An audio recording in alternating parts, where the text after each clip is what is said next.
Bien, bonjour les amis, j'espère que vous allez bien. Alors, je reviens sur les nombreux commentaires oraux, parfois téléphoniques que j'ai pu avoir, qui dépassent bien entendu certainement le nombre de vues qu'on m'indique sur les plateformes. Ça montre que partout on triche, hein, en fait, même pour une affaire aussi grave.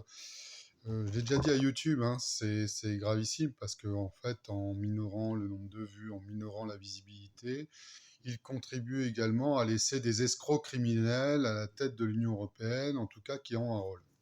Si je prends la parole aujourd'hui, c'est pour deux raisons. C'est pour les commentaires d'une part. Alors, on m'a posé la question de savoir, on vous a posé la question de savoir si vous aviez un ordinateur. Oui, oui, on me l'a posé, oui, bien sûr. On me l'a posé, je vais même en dire davantage, puisque j'en ai quelques-uns, j'en ai deux ou trois, des anciens ordinateurs que j'ai achetés il y a quelques années. On m'a même proposé d'ailleurs une machine à écrire. D'ailleurs, j'ai même écrit à la machine à écrire. J'en étais arrivé à ça parce que ce que les gens ne savent pas, et je vous le dis, hein, c'est qu'en réalité, avec un ordinateur, en plus, là, ils m'ont réduit comme par hasard la batterie, c'est-à-dire que je suis obligé de rester en contact avec l'électricité, tout simplement parce qu'en fait, il passe par l'électricité. Je l'ai déjà dit, hein, en 2019, lorsque j'écris à mon avocat, on me vole la pièce jointe en temps réel sur le disque dur qui était juste connecté à l'ordinateur. Et dans un deuxième temps, effectivement, on regarde, on surveille ce que vous pouvez écrire. La fois dernière, j'étais en train d'écrire un mot à quelqu'un.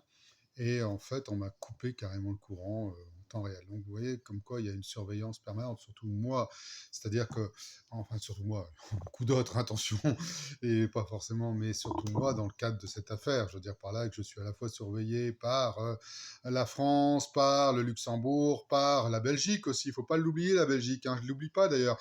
J'attends toujours de l'ordre des avocats qui me donnent un avocat, non pas d'ailleurs pour tout simplement comment dirais-je, avoir un avocat, mais avoir un bon avocat, parce que quand je vois l'ancien, comment dirais-je, bâtonnier, j'ai envie de pleurer, quoi. Je veux dire, si c'est ça des avocats, moi demain je me fais avocat en Belgique. Hein.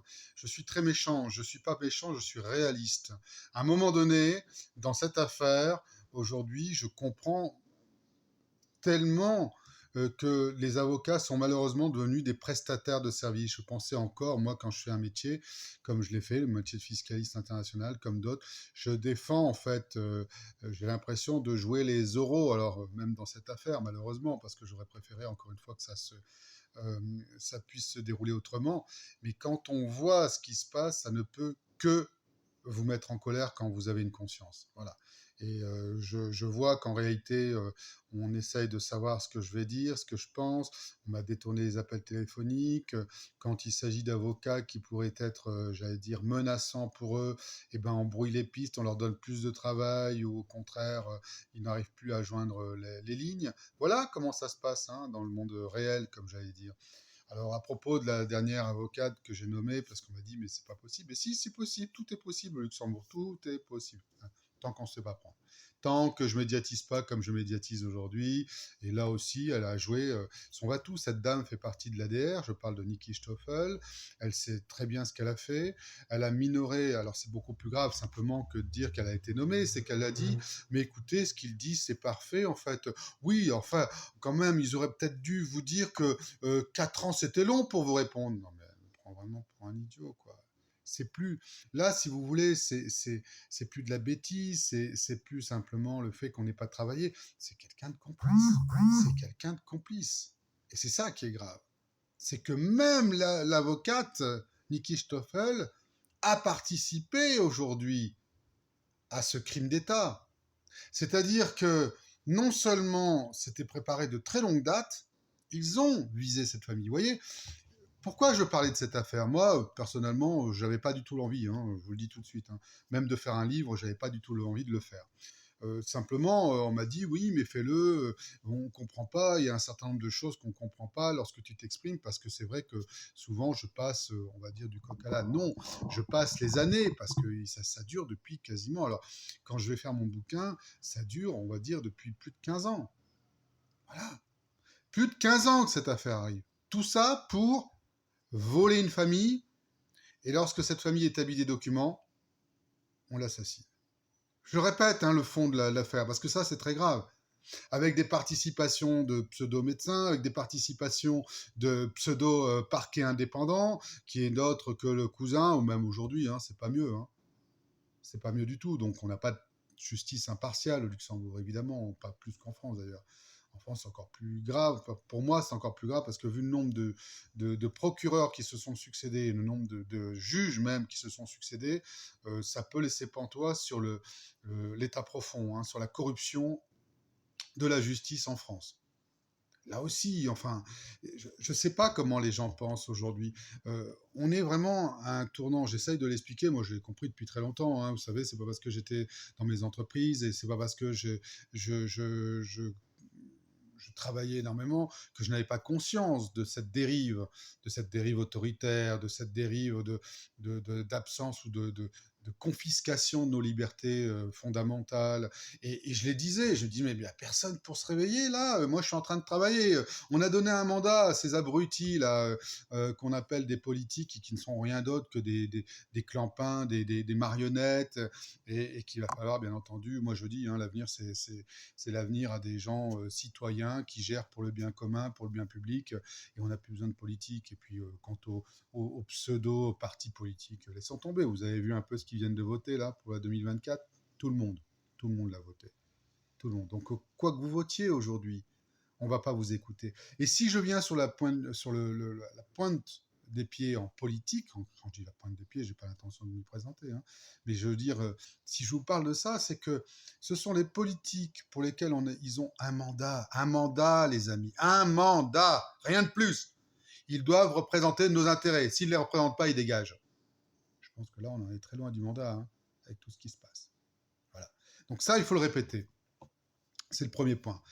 Alors, je reviens sur cette affaire, parce que cette affaire, elle a tout. Elle a tout ce que vous vivez. Elle a tout en réduction. Tout. Enfin, en réduction ou en développement, hein, si vous préférez.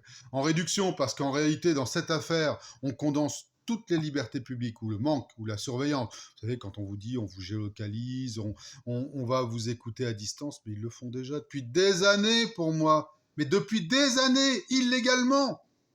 Illégalement. Donc en réalité, tout ce que vous pouvez aujourd'hui voir en termes de législation, ça existe depuis 15 ans, 20 ans. On vous écoute dans tous les cas de figure. Et ils veulent faire croire que, bien entendu, que c'est tout nouveau parce que là, il y a des terroristes. Alors c'est toujours pour le bien. C'est toujours pour le bien. C'est pour ça d'ailleurs que je vous dis attention, quand c'est pour le bien en général. Vous savez, celui qui veut la sécurité contre la liberté ou la liberté, il n'aura ni l'un ni l'autre.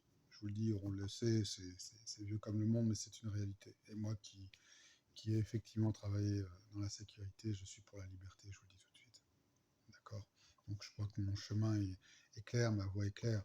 Mon but, c'est pas de raconter ma vie, mon but, c'est de vous éveiller. Si je peux en éveiller à travers mon livre, à travers mes vidéos, en une trentaine, cinquantaine, j'espère, au moins, j'en serais ravi. J'en serais ravi. Je pense qu'à ce moment-là, effectivement, ça permettra de le faire à ma petite échelle. À ma petite échelle. Voilà, c'est tout. Moi, je n'ai pas de prétention. Ma prétention aujourd'hui, c'est de régler cette affaire, de mettre ces gens en prison, et puis de recevoir mes dommages et intérêts comme il se doit. Mais avant cela, moi, j'ai compris qu'il fallait nettoyer l'état profond. Ça, c'est évident. Vous ne pouvez plus maintenir une justice comme ça. Vous ne pouvez plus. Vous ne pouvez plus aujourd'hui vous dire, par exemple, j'ai été condamné, alors il faut quand même savoir, pour le non-port du masque, alors que j'ai montré que cet agent de police n'était pas là par hasard, police municipale, qui est allé sur mon site LinkedIn. On vous verbalise, on va aller sur le site LinkedIn pour savoir qui vous êtes. Et pas de poursuite. Pas de poursuite du procureur de la République de Nancy. Pas de poursuite de François Perrin contre cet homme. Agent de police, si, par contre, pour prendre mon téléphone, pour le garder envers et contre le droit, ça, il sait faire. Il n'y a pas de problème. Puis, en ce temps-là, on pique mes données, enfin, on copie mes données, bien sûr. Évidemment, enfin, moi, j'ai jamais donné mon consentement pour que vous fouilliez à l'intérieur, hein. D'ailleurs, même le code, ça ne sert à rien, je vous le dis. Enfin, là aussi, tombez pas de la dernière pluie. Aujourd'hui, c'est un logiciel israélien, mais ça existe déjà depuis longtemps. Vous avez un logiciel israélien qui vous permet de capter toutes vos données. Donc, il passe à côté de vous. C'est ce qui s'est passé quand j'ai voulu porter plainte, suite encore une fois donc à un problème d'électricité, parce que c'était une vieille installation, donc ça faisait sauter l'installation quand ils venaient regarder ce que je faisais dans mon travail. Donc, à partir de ce moment-là, si vous voulez, j'ai porté plainte, j'en avais ras-le-bol. Ils sont passés à côté de moi, ils m'ont réinitialisé mon téléphone. Voilà, voilà, voilà. C'est encore ce qui s'est passé d'ailleurs hier. Voilà, donc c'est pour vous dire simplement que Niki Stoffel, qui est membre de l'ADR, hein, une ligue pour laquelle j'espère beaucoup de luxembourgeois. Alors prochainement, je vais travailler avec un luxembourgeois pour justement travailler, médiatiser hein, cette affaire, pas précisément ce qui se passe en ce moment, puisque vous avez bientôt des élections législatives. Et M. Bettel n'est pas plus innocent que les autres, hein, je le répète, hein, M. Bettel a reçu de l'argent et il doit s'en expliquer. Pourquoi en 2009 il a reçu de l'argent donc de Jean-Claude Juncker, de cette famille encore une fois. Donc cet argent criminel a servi des intérêts donc politiques, hein, une fois de plus. Ça c'est le premier point. Le deuxième point sur lequel je voulais revenir, on me disait oui alors une machine à écrire. Oui une machine à écrire, je travaille dessus. Le problème c'est que même si vous le faites en photocopieuse, on a toujours la trace de la photocopieuse. Donc, ça ne sert pas à grand-chose. Il faudrait répéter 2 fois la même chose. Et bien sûr, aujourd'hui, on va vers le plus rapide. Surtout que j'ai tellement de choses à faire que je ne peux pas non plus toujours être en train de penser. Hein, c'est d'ailleurs là-dessus qu'ils visent, être en train de penser. Enfin, ils sont rentrés derrière moi chez mon ami pour pouvoir quand même piquer une clé USB, nous la remettre à l'endroit, ou à l'envers, comme vous voulez. Et ça montre, hein, ça montre quand même qu'il y a des gens qui s'intéressent. Voilà. Je remercie les Américains. J'espère que ça va effectivement déboucher sur une interpellation. En tout cas, je le souhaite. Notamment celle de ceux qui ont détourné et qui ont fait passer de l'argent à l'étranger. Parce que ça suffit, quoi. Enfin, faut à un moment donné se rendre compte qu'on n'est pas, voilà, enfin, s'il n'y a plus de droit, il n'y a plus à le respecter. D'ailleurs, je vous dis, hein, quand un tribunal décide de me condamner pour le non-port du masque, sachant que le masque est dangereux pour la santé et qu'en plus il a été fait dans un endroit public aéré, mais qu'en plus cette personne n'était pas là par hasard, mais qu'elle avait été donc appelée suite encore une fois à une écoute à l'intérieur, c'est le fameux, comment dirais-je, la fameuse diode que je vous ai montré. Enfin, on est où là-haut? On est où? Tout ça organisé, bien entendu, par la préfecture de police de Meurthe-et-Moselle. Organisé, non. Les sous-fifres, hein, donc donnés par là-haut, hein, le ministère de l'Intérieur. Hein, voilà, c'est que ça. C'est que ça. Donc, du matin au soir, on met 2 ans pour pouvoir avoir une carte grise, on met 2 ans pour avoir un permis de conduire qui est retranscrit en droit national. On met combien de temps en fait? Vous faites payer des impôts incommensurables pour avoir un tel niveau de service? Non mais vous prenez pour qui là? Enfin, à un moment donné, il faut bien se rendre compte de ce qu'on vit, hein, nous Français là. Enfin, je crois que là, il y a plus photo. Donc, il y a un moment donné, si vous voulez, il va falloir quand même mettre les choses sur la table. C'est inadmissible. Ce qui se passe aujourd'hui est inadmissible. Évidemment. Tous ceux qui, bien entendu, seraient de collusion avec cette affaire devront passer par un tribunal, peut-être d'exception, mais également prison. Et voire plus pour certains. Ça, c'est inéluctable. Quant au reste, en fait, aujourd'hui, il faudra quand même qu'on déboulonne tous ces gens pour savoir ce qu'il en est. Ah si, il y a une nouveauté quand même. Il y a une nouveauté. Je vous l'apprends. Hein. En 2014, j'ai relevé des plaques minéralogiques qui étaient tout à fait fausses. Ce qui vaudra d'ailleurs par la personne qui rentrera sur l'ordinateur et qui ira vérifier ces plaques, un transfert, une mutation et, j'allais dire, un arrêt des communications avec celui par lequel j'avais obtenu cette information. Il s'avère que ces plaques aujourd'hui sont devenues tout à fait réelles. Alors pour certains, elles n'existent plus, pour d'autres, elles sont à nouveau mises. Donc, ça veut dire qu'au plus haut niveau du ministère de l'Intérieur, on a triché sur ces plaques. Des gens s'amusent à répertorier des plaques, pardon. Des claques, ça, ils en prendront, j'espère en tout cas. Voilà où nous en sommes aujourd'hui. Bah, c'est pas mieux pour le Luxembourg, hein, je vous le dis tout de suite. Mais là, c'est la France. Hein. Là, c'est la France. Qui est derrière? Je vous laisse deviner. En tous les cas, ce que je peux vous dire, c'est que sur, euh, sur l'histoire, encore une fois, de, de ce qui se passe avec Julien, parce qu'on me dit, mais qu'est-ce qu'il en est? Non, je vous le dis, c'est une autre affaire d'État. Enfin, d'État mafieux. Mais d'État, oui. Mais c'est malheureusement, je vous dis, j'ai un lien là-dessus. Je dis malheureusement parce que, en fait, comme je vous l'ai dit, quand j'ai commencé cette affaire, moi, je voulais juste qu'on me règle. Quand j'ai continué, je me suis rendu compte que chacun avait un intérêt à ce qu'il ne fasse pas son travail, jusqu'à présent. Hugues Vérem, par exemple, sera muté après donc des faux enregistrements, après des sites internet trafiqués, après des faux rendez-vous. Il avait une enquête, hein, il ne m'a jamais montré. Donc Hugues Vérem est devenu complice. Ben non, Hugues Vérem ne fera rien. Donc Hugues Vérem, c'était le procureur de la République d'Arras, dans le Pas-de-Calais, où j'avais porté plainte. Il ne fera rien. En 2017, M. Bayrou ira le voir. Il sera muté promu pour l'avoir remercié de ne rien faire. Si ça, c'est pas de la corruption, je ne sais pas comment ça s'appelle. Mais des scoops, j'en ai à la pelle à vous donner. Et ce que je voulais vous dire aujourd'hui, c'est on ne pourra pas maintenir ce niveau de corruption si on veut, à un moment donné, apaiser le pays. Il est temps, il est vraiment temps que l'on se charge de notre justice, de reprendre en main notre justice. Vous avez aujourd'hui, j'ai vu dernièrement, mais ça ne m'étonne qu'à moitié, vous avez une simple procédure qui n'est pas bonne, on remet les gens en liberté. Mais le fond, c'est quoi? On ne met pas des gens en liberté quand on a tué, quand on a blessé, quand on a volé, enfin bref, quand on a créé un délit, ou un crime a fortiori. Quelle que soit la procédure, enfin attention, hein, parce que là aussi, quand je dis ça, je vais donner du grain à moudre. Hein, vous savez, j'ai été surveillé, écouté, parce que la police arrivait à trouver un certain nombre d'actes, hein, puis je pense qu'ils n'en ont pas trouvé d'autres.